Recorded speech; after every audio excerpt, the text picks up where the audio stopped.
A very good morning to my young learners from class 8A and class 8B.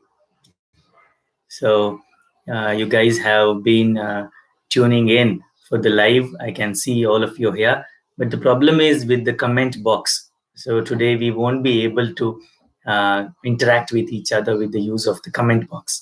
You can see my comments. Obviously, I cannot see your comments due to some errors. Okay. Now, without any further delay, let's begin the chapter, the Indian Constitution.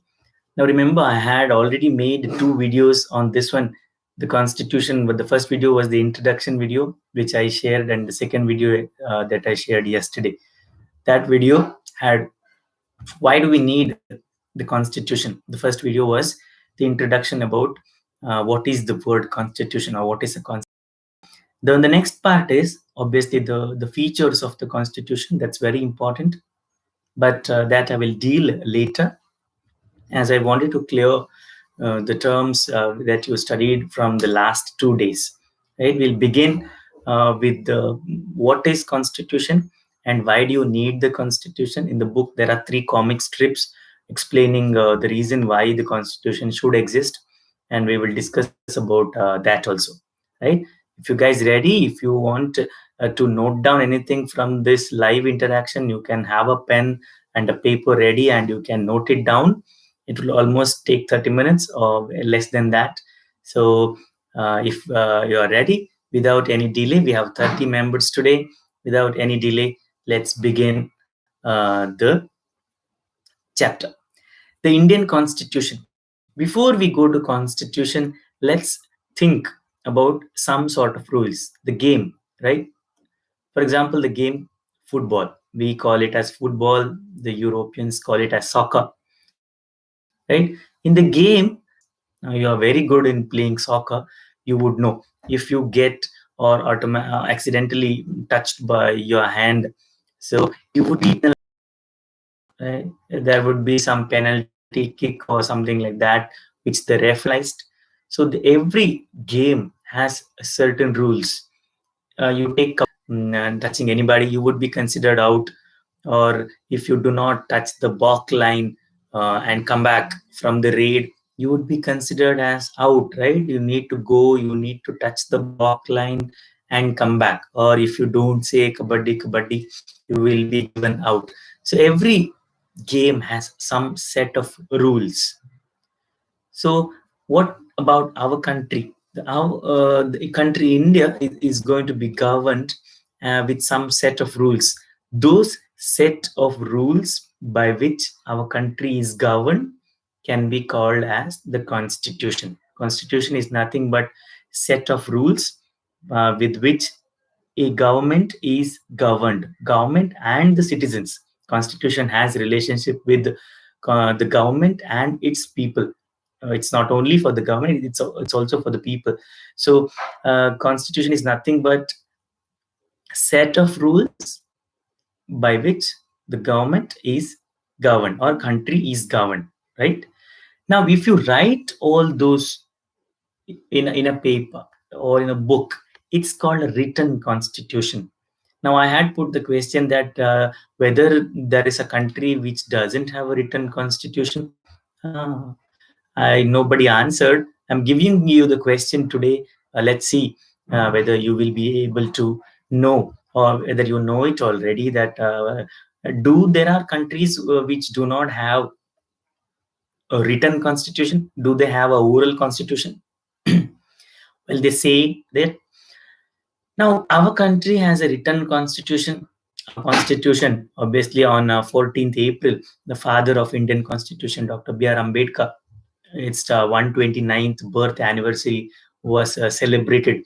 If you would have been in school, if the school was open, we also would have celebrated the birth anniversary of Ambedkar. But you saw, right, from the last 1 year, you saw some of the activities going on, like the pre-reading of preamble, the skit, the quiz on Constitution. There was essay competition on Constitution. There was painting competition on Ambedkar. This is to emphasize the contribution given by Dr. B.R. Ambedkar, right? We'll stop it there. We'll come back to the chapter. Now, constitution is a set of rules, I said.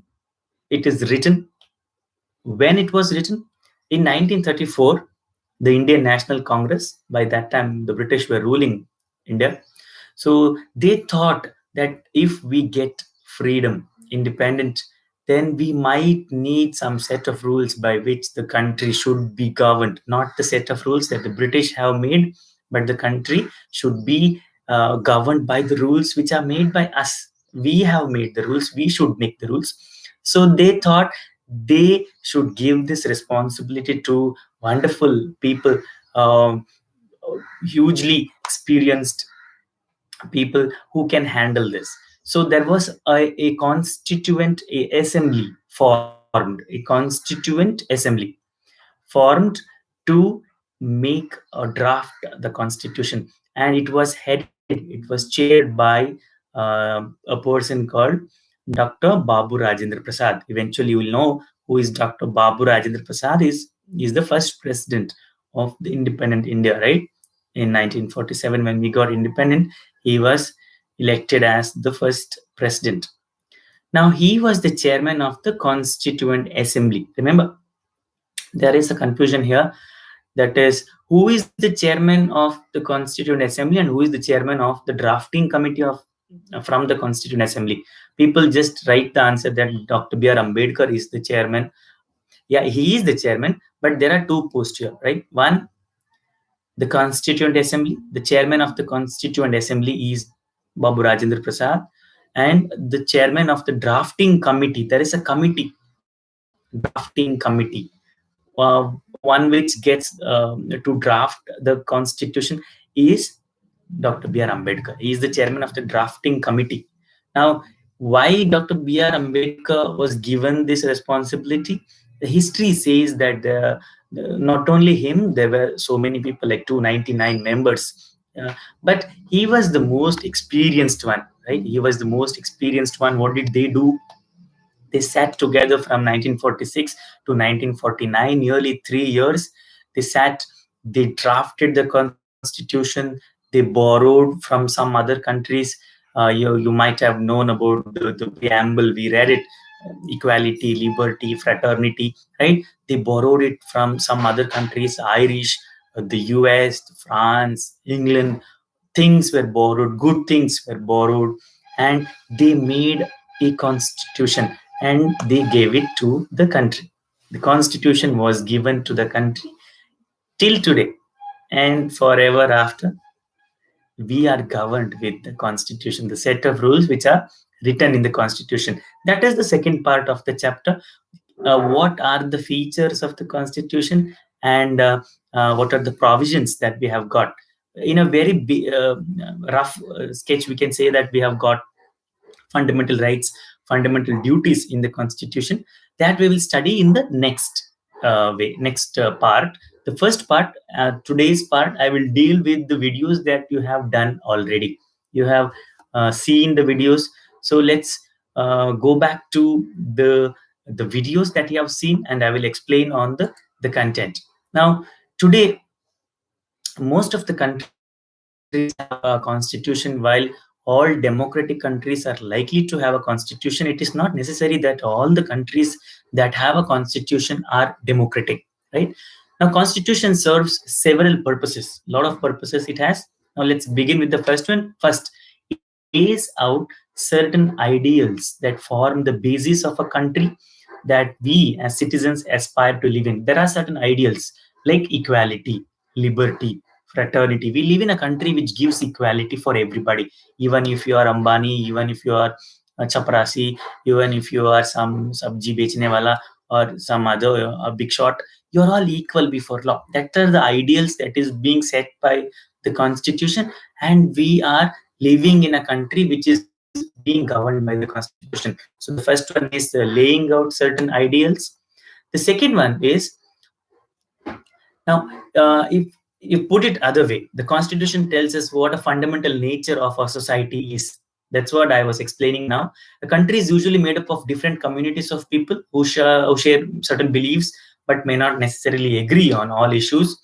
So a constitution helps serve as a set of rules and principles that all persons in a country agree. Now we are a largely diverse country. We have so many different diversity in India. If you, that's a very famous saying, which is, if you cross 50 kilometers in India, everything changes: the language, the culture, the food habits, the dress habits. We are so diverse, yet we are united. We are united in diverse conditions. We are, that shows our unity in diversity. So when the majority and the minority has so many set of beliefs, how can it be possible to actually survive without being having to resorting to conflict? So the constitution helps to do that. It sets a set of rules and principles that all persons in a country can agree upon. This includes not only the type of government, but also the agreement on certain ideals that they all believe that the country should uphold. So we believe in it. Now let us just go back to a history, why it is so important. The book says about one country, Nepal. Nepal in 1990 was ruled by the king. Yeah, it was a monarchy. Nepal. It was ruled by King Gyanendra. Now, what happened was, King Gyanendra, using his army, he started to rule the country. There was no democratic structure available there. Now, the people started to fight for the new system, like new democratic system with the constitution, and it went on for nearly like 15 years. In 2006, when it was given, they wanted to have a new constitution with new ideals, which by which they should be governed. I told you why the constitution, because of the ideals. Now they wanted to have a constitution. They had a constitution already, but it was the constitution based on the king's monarchy. But they don't want that rule. They want a new rule. So they wanted to draft a new constitution based on certain good ideals by which their countrymen would be governed. Now, these now presently Nepal holds elections, and they are a democratic structure now. That is given in your book about Nepal. They finally succeeded in putting an end to the powers of the king. Now they have a written constitution. The reason they do not want to continue with the previous constitution, as I told you, is because it doesn't reflect the ideals of the country. Now, as in the game of football, in which a change of the rules will change the game altogether, Nepal, by moving from monarchy to democratic government, needs to change all the rules in order to bring in a new society. That is why they are in the process. Now, it's finished now. The book says they are in the process. Now, the second important purpose of constitution is to define the nature of country's political system. For example, Nepal was earlier ruled by the council of ministers and the king. Now they have adopted a democratic form of government or a polity. The constitution plays a crucial role in laying out certain important guidelines that govern the decision making with these societies. In a democracy, now listen very carefully, we are going to deal with three. In a democracy, the first one is, we choose our leaders so that they can exercise power responsibility on our behalf. However, there is always possibility that the leaders might misuse their authority, and constitution usually provides safeguards against it. The first one is, the leaders who take decisions on our behalf always have a chance of misusing the power. Misusing the power, and the constitution safeguards it. It doesn't allow them to misuse their power. To demonstrate this, there is a comic strip given in your book about a teacher who makes one student watch the class. When she comes back, that student goes and informs the teacher that Anil was shouting when you are not there, and she scolds him even though he has not done anything. This shows that the leaders obviously misuse the power which is given to them, and the constitution prevents from misusing. In democratic societies, the constitution often lays down rules that guard against the misuse of authority by the political leaders. In the case of Indian constitution, you will read more in the next part. but many of the laws are contained in the section of fundamental rights, which will give you the power to actually exercise. You remember there was one experience in class 7th of Om Prakash Valmiki, a Dalit writer, right? In that chapter, it was about the discrimination that Om Prakash faced because he was a Dalit. You read about how the Indian Constitution guarantees the right to equality to all the persons and says that no citizen can be discriminated against on the grounds of religion, race, caste, gender, and place of birth. The right to equality, is one of the fundamental rights that is given to you. Now, because the right of fundamental right of equality is given to you, none or nobody shall be able to discriminate you based on anything, based on race, caste, sex, gender, birthplace. They just cannot, because it is your right to equality is one of your fundamental rights guaranteed by the Constitution. What happens when anybody gets violated? There is a judiciary which is waiting, so you can go there. The judiciary gives you justice. Now let's go to the next one. Another important function that a constitution plays in a democracy is to ensure that a dominant group does not use up its power against the other less powerful people or groups. Now there is another comic strip here, which is the games period is about to start, and there is a confusion between the boys and the girls. Key what to play. The girls are less in number, they say we will play this. The boys are more in number, they'll say let's play something else. So always what happens is the majority group crushes the minority. Normally what happens when a teacher comes to a class and say tell them to show their hands, how many are you ready to come to the ACP class? Now, yeah, if the majority is there, then the minority also doesn't want to attend it, but still they have to, because the majority always pressurizes the minority. So it doesn't happen in case of constitution. Such unhealthy situations can occur in democratic societies too, but where a majority can continuously enforce decisions, as the above storyboard I told you. Now, every society is prone to this tyranny, that means this rule, but the constitution usually contains rules that ensure that minorities are not excluded from anything that is routinely available to the majority. So if anything that is available to the majority, it is available to the minority. For example, the minorities can have their own institution, they can protect their language, they can safeguard their culture. So the constitution has given enough powers to the minority, which has been given to the majority as well. Now, if it is not given, you might have heard about Sri Lanka, where the majority did not give the powers to minority, which led to the civil war, which nearly went on for 20 years and which killed a lot of people. Yeah, Sri Lanka nearly consumed, not nearly, it consumed our Prime Minister Rajiv Gandhi also. Now, the domination by the majority of a minority is prevented. This can refer to one community dominating on another, inter-community domination, or members of one community dominating on the same community or other people, like intra-community and inter-community. Now, what is inter-community? The A community dominating on B community, inter-community. A community dominating on other people from A community, called intra-community. Any kind of domination and majoritarianism wouldn't take place. That is how the constitution is written. Yeah, first one, no decisions shall be misused, powers shall not be misused. Second one, no domination of the majority shall take place. Now, the third significant reason why we need a constitution is to save from ourselves. Yeah, it is true. It is because sometimes what happens that an issue that may go against our larger interest, and the constitution helps us guard against this. Now there is a storyboard where, let's say tomorrow you have exam and you're reading.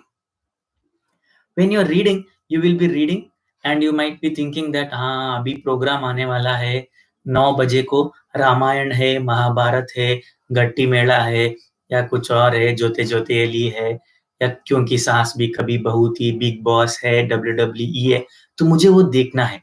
So what happens is your larger interest and another interest Now they overlap with each other.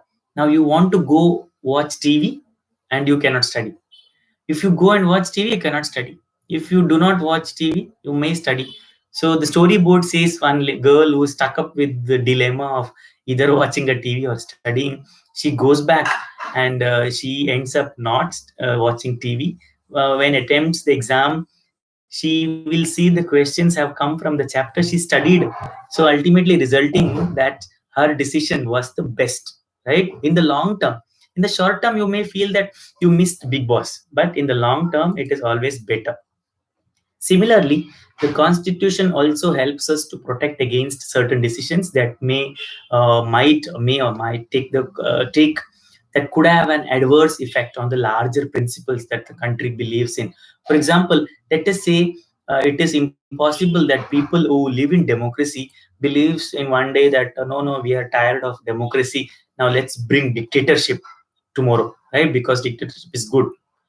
Now, this might be good for one day, but what about the longer run? You know about the countries of like North Korea, like Germany, Hitler ruled Germany, where people were massacred with the dictatorship. So it is not a good idea, right? So wherever a good constitution is set up, it does not allow these whims to change its basic structure. You just cannot change your decisions like just like that. Constitution doesn't allow you to do it. It does not allow you to overthrow the provisions that guarantee the rights of citizens and protect their freedom. If anything that is written to protect the rights and the freedom of the citizen, you just cannot change it. That is how the structure of that constitution is. So, from the above discussions, we came to know that we will understand, you have understood the constitution, which plays a very important role in democratic societies. Remember, from taking away today's explanation would be key: what is a constitution? What does it serve? The purpose that it serves? When did it begin? The Constituent Assembly was there, 1946 to 1949. Dr. B.R. Ambedkar, along with a lot of other eminent jurists and personalities who took the job of drafting the Constitution. Finally, it was given to the president. Later, it was adopted, right? Now, the day it got adopted is also known as the Republic Day. Yeah, 26th January. Yeah, we celebrated that one, you remember.